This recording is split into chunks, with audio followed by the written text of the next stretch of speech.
The story begins with Jensen Ames, who is an industrial worker and ex-convict. He learns that the steel mill where he works is shutting down and won't be paying the workers their full wages. That's why the workers are protesting in front of the industry. As frustration among the workers grows, anti-riot police arrive there. The police are responding to even the smallest provocation with violence. When Jensen sees his co-workers being beaten, he steps in and fights back. During the process, he takes down a few officers in the chaos.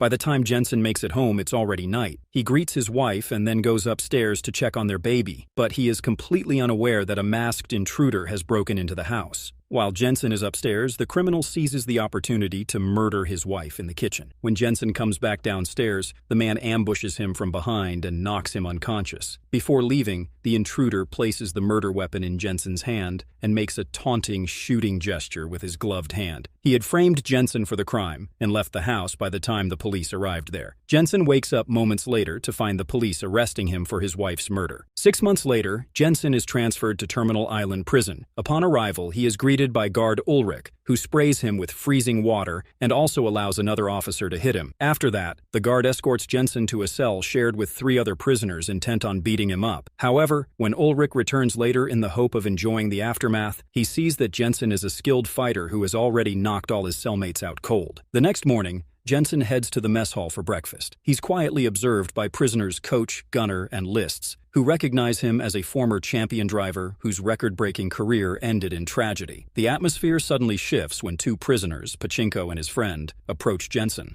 They provoke him by spitting on his food and insulting him by calling him a wife killer and child abuser. Hearing this, Jensen snaps and attacks Pachinko, but before the fight escalates, the guards intervene and drag him away to meet Claire Hennessy, who is the prison warden. In her office, Claire reveals that she knows all about Jensen's past as a phenomenal driver. She offers him a deal. She wants Jensen to take on the role of Frankenstein, who was the masked racer in this death race. The real Frankenstein died on the operating table after his last race, but the public doesn't know this yet. This makes it easy for someone else to take his place behind the mask. Frank was a fan favorite and an iconic legend, which is why Hennessy is determined to keep his death a secret. She needs the myth of Frankenstein to live on and revive the show's ratings since his passing. Hennessy tells Jensen that according to the rules, a driver earns their freedom after winning 5 races. Since Frankenstein had already won 4, Jensen would only need 1 more victory to secure his release. Despite the tempting prospect of freedom, Jensen hesitates because risking his life in a deadly race isn't a decision he takes lightly. But Hennessy won't take no for an answer. She threatens him with solitary confinement to ensure that he can't reveal her secret in the prison. Now Jensen is left with no choice but to agree with the offer. Jensen is then taken to the prison's auto shop, where he meets Coach and his team, the mechanics responsible for maintaining Frankenstein's car. They explain the rules to Jensen. Every team operates independently, and there's no helping each other. Jensen also notices a large workshop where Hennessy has been secretly building something for weeks. Only a select few people, including Coach's team and a handful of guards, know Jensen is the new Frankenstein. Hennessy's control over the prison ensures her secret remains safe. After that, Coach introduces Jensen to his car, which is a heavily modified Mustang V8 Fastback. It's equipped with an array of offensive and defensive gadgets, but no ammunition is loaded on the car until race day to prevent prisoners from attempting an escape. The coach tells Jensen that escaping is not an option from this hell, as the prison is on an island. The only way out is a narrow bridge, which would be swarmed with police cars and helicopters at the first sign of a breakout. After getting familiar with the car, Jensen joins the team in the prison yard to continue their conversation. Coach explains the structure of the race, which is divided into 3 stages. In the first 2 stages, the goal is to eliminate as many opponents as possible. In the final stage, speed is the key to crossing the finish line first. Each driver is assigned a navigator, who is typically a woman brought in from the women's facility. The only exception is Joe, who uses a team member instead. He's notorious for shifting through female navigators so quickly that it makes even the audience uncomfortable. Then, a team member, Lists, begins briefing Jensen on the key drivers in the race, all of whom are present in the yard. There's 14K, who is a Triad member and MIT graduate. Then there is Hector Grimm, who is a certified psychopath who idolizes Hennessy too. After that, we get introduced by Slovo Pachenko, who is the Aryan Brotherhood leader, and Travis Colt, who is a disgraced ex-NASCAR star. Their conversation is cut short when Joe and his crew approach Jensen. They insult Jensen and deliver the message that this race is only between Joe and Frankenstein. Just then, A van arrives in the prison, which is returning inmates from a work area. Jensen notices something unusual about their wrists. They're wearing GPS tracking bracelets on their hands. The sight triggers a realization to Jensen that the man who killed his wife had been wearing one of those bracelets too. The day of the first race stage finally arrives. Jensen is given Frankenstein's clothes, mask, and even his ring to complete the preparation. His appearance alone draws back the viewers the show had lost. Before the game starts, the coach advises Jensen to avoid talking to the other drivers, as maintaining Frankenstein's silent mystique is part of the act. However, he's allowed to remove the mask while in the car, as the windows are made of mirrored glass, and Case is already in on the secret. As they prepare for the race, Jensen asks Case why she's in prison. She reveals that she killed a cop who was her own husband. She killed him because he was abusive. Their conversation is cut short as the race begins. The first lap isn't too violent, as weapons won't activate until the second of the 3 laps. Still, the drivers do their best to shove each other off the track. To Case's knowledge of the course, Jensen manages to stay neck and neck with Joe at the front. Stop left of 100 feet. When Case spots a shortcut, she guides Jensen through it, which allows him to take the lead. Once the second lap starts, Hennessy activates the shields and weapons. Activate swords and shields. Now, the drivers must steer their cars over special manholes, hitting all 4 wheels to enable their attacking gadgets. Chaos erupts as the race turns into a full-scale battle. Also, Hennessy ups the stakes by activating the Death Heads, which are actually the deadly obstacles placed strategically on the track. A driver named Grimm uses them to his advantage and kills a minor driver by slamming his car into one of the traps.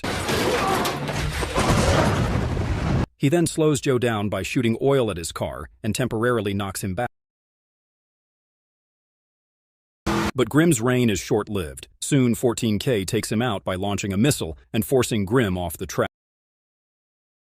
His car crashes and Grimm comes out of it. Joe finishes him off by running him over. During the race, Jensen manages to activate the weapons, but his machine gun jams. That's why Case bravely climbs onto the hood to fix it, but this draws a hail of bullets from the other drivers on Jensen's car. Thanks to Jensen's sharp driving skills, he dodges the gunfire, and Case safely returns to the passenger seat. As the race intensifies, Jensen steals a defense manhole from Colt, but just like with the real Frankenstein, none of his defense systems work at that time. The rear shield is quickly wearing down by the bullets being fired at. Thinking fast, Jensen comes up with a risky plan. He instructs Case to unhook the napalm canister and sit on his lap. Go to my left. What? Then, he ejects her seat, which is now carrying the napalm, and it fell straight at Colt's car. The napalm smashes into Colt's vehicle, and Case follows up by throwing the car's lighter, igniting the napalm, and setting Colt's car on fire. With Colt eliminated, Jensen once again faces Joe head-to-head. Suddenly, Jensen notices Pachenko making a familiar hand gesture. It is the same one the man who killed his wife made before fleeing the scene. Distracted by this vision, Jensen loses focus. Joe seizes the opportunity and slams Jensen's car, which forces him into last place while Pachenko claims first. By the end of the race, 3 drivers are dead, and 6 remain for the next stage. Back at the garage, Coach and his team inspect the car and find no issues with the gadgets. They're baffled as to why the systems failed during the race. Jensen is now frustrated and suspicious about Hennessy. He confronts her after some time and accuses her of planning everything from framing him for his wife's murder, rigging the race, and using Pachenko to lure him into taking over as Frankenstein. Hennessy doesn't confirm his suspicions but counters with another threat. She shows Jensen a photo of his daughter, who is now in a foster home. Hennessy reminds Jensen that if he wants to see his daughter again, he needs to play along in the death race game. As Jensen is unable to do much about Hennessy's threats, he returns to the yard and chats with Coach. Jensen asks why Coach doesn't wear a prisoner number. So,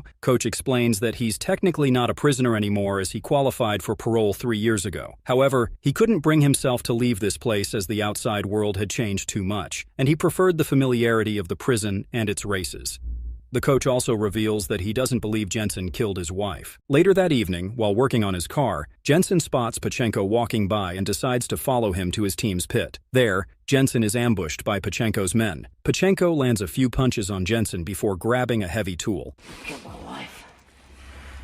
He intends to smash Jensen's head with this heavy tool despite knowing he's under Hennessy's protection. But Before Pachenko can strike, Lists intervenes and stabs Pachenko in the back with a pen. Seizing the moment, Jensen grabs a metal stick from the ground and uses it to stab one of Pachenko's men. He then knocks out his captors and then turns his attention to Pachenko. He starts punching Pachenko, throwing him into nearby equipment and slamming him into crates. Finally, Pachenko admits that Hennessy ordered him to kill Jensen's wife and that Ulrich was the one who brought him to the house. Just as Jensen is about to deliver a fatal blow, Ulrich and another guard arrive there and break up the fight, pulling Jensen away. The next day, just before the second stage of the race begins, Pachenko taunts Jensen again, repeating the same hand gesture that haunted him the night his wife was killed. This time, when the race begins, Jensen deliberately starts driving slowly and takes a tunnel to have a private conversation with Case. In the tunnel, Jensen accuses Case of possibly killing the real Frankenstein. Did you kill the old Frank? What? He points out the suspicious failure of the car's gadgets in 2 consecutive races. When she hesitates to answer, Jensen threatens to eject her from the car if she doesn't reply to him honestly. Seeing this, Case confesses that she sabotaged Frank's rear weapons under Hennessy's orders. Actually, she was lured by the promise of her freedom.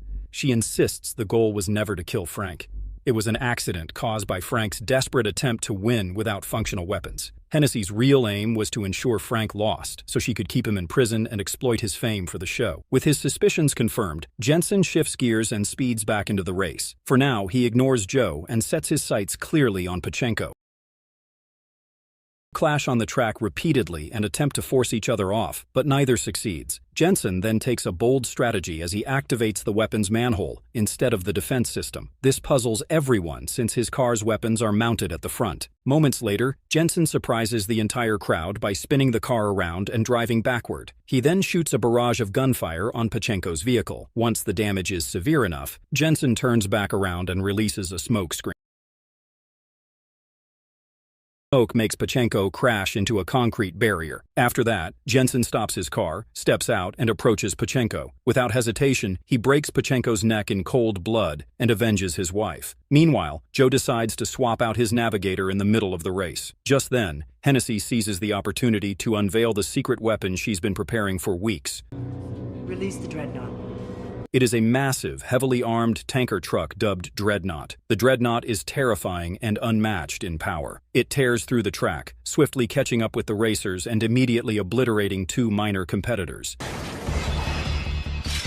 Its sheer size and firepower give it another advantage. Moreover, it's allowed to enter buildings on the course, which enables it to take a shortcut and reappear at the front of the race. The Dreadnought methodically targets 14K's navigator and slowly tortures him before using chains to grab his car and fire at it until it bursts into flames. With only Jensen and Joe remaining, the race seems impossible to win without a plan. Just then, Jensen asks Lists to connect his communicator to Joe's car, and the two agree to form an alliance. Together, they flank the Dreadnought and skillfully dodges its relentless attacks. When they encounter a trap manhole, both drivers hit it with 2 wheels to activate the trap and force the Dreadnought to crash into it. With the Dreadnought disabled, the second stage ends. Only Jensen and Joe are now left to proceed to the final race. Later that evening, Joe approaches Jensen in the pit. He notes that Jensen's voice suspiciously resembles Frank's. Meanwhile, Hennessy and Ulrich decide that Jensen must be eliminated in the final game. The next day, just before the final stage of the race begins, Ulrich places a bomb under Jensen's car, while Hennessy distracts everyone with a speech about racing being their purpose. As she mentions that this could be the first time someone wins their freedom with a 5th victory, Jensen realizes something disturbing. He thinks that Hennessy has rigged the races all along to eliminate anyone who could win a 5th time. No one has ever reached that milestone because of the system's manipulation. That means, like all the others before him, he won't be allowed to win today either. Coach has also heard Jensen's realization about the race rigging, so he shows Jensen a crucial detail from a video of Grimm's death. This sparks an idea in Jensen's mind, and he asks Lists to install a half-gallon reserve tank in his car. He then visits Joe's pit to propose another collaboration. While Jensen changes into Frank's clothes, Hennessy visits him with his release papers and a new offer. She says that if Jensen wins today, she wants him to stay in prison as Frankenstein to continue the legacy. She argues that an ex-convict like him wouldn't be able to provide his daughter with a good life, and staying in the race would be the ultimate selfless act of love. Jensen takes the release papers but says nothing. He keeps the papers in his pocket. As Jensen prepares for the race, Case reveals that Hennessy also spoke to her and asked her to stop Jensen if he were about to win. Jensen isn't worried, though. When the race begins, Ulrich manipulates the manholes. He only activates the manholes when Joe drives over them. Then, Ulrich opens fire on Jensen and damages his back shield so severely that he's forced to drop it. However, Joe already knows how to dodge such attacks, having learned from Frank's past tricks. Hennessy, eager to keep the audience engaged, activates a defense manhole for Jensen, but Joe counters with a rocket that destroys it. Joe keeps launching rockets at Jensen, but Jensen skillfully dodges them, letting them crash into a wall, which is an old weak spot from Grimm's death. Jensen and Joe had planned this moment. The rockets hit the wall's weak point, finally opening a hole large enough for the two of them to escape. Instead of racing for victory or staying in the game, they've engineered their final act of rebellion, which is escaping the prison and breaking free from the system Hennessy controlled. In a fit of rage, Hennessy ends the stream and sends every available cop after Jensen and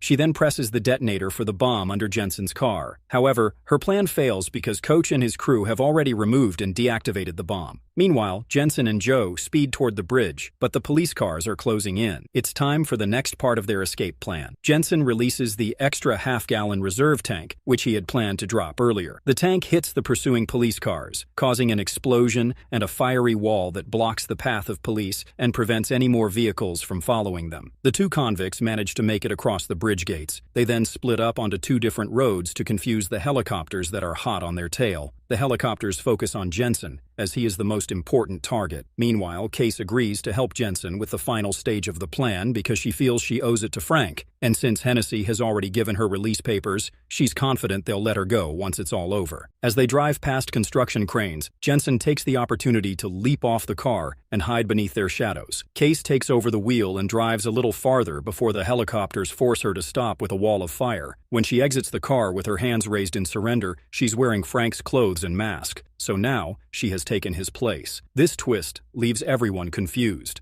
The Case is now assuming the identity of Frankenstein and helping Jensen to escape from Hennessy's grip. Case is arrested by the cops and taken back to prison, while Jensen successfully escapes. He meets up with Joe, and the two board a train together, leaving the chaos behind them. Meanwhile, in the prison offices, Ulrich watches as the ratings soar to new heights, with congratulatory gifts already rolling in. He opens a gift box, only to find it contains the bomb that Ulrich himself had planted under Jensen's car. Just then, the bomb detonates, killing both Ulrich and Hennessy in the explosion. Outside, Coach can be seen having activated the detonator, ensuring that the two corrupt figures are taken down. 6 months later, Jensen and Joe have settled in Santa Rosalia, Mexico. They have started fresh with a new life. They now run their own auto shop, working together as mechanics. Jensen has regained custody of his daughter, and everything seems to have fallen into place. Case is also now free after her release papers were finally processed. She visits them and brings a racing car for them to check out.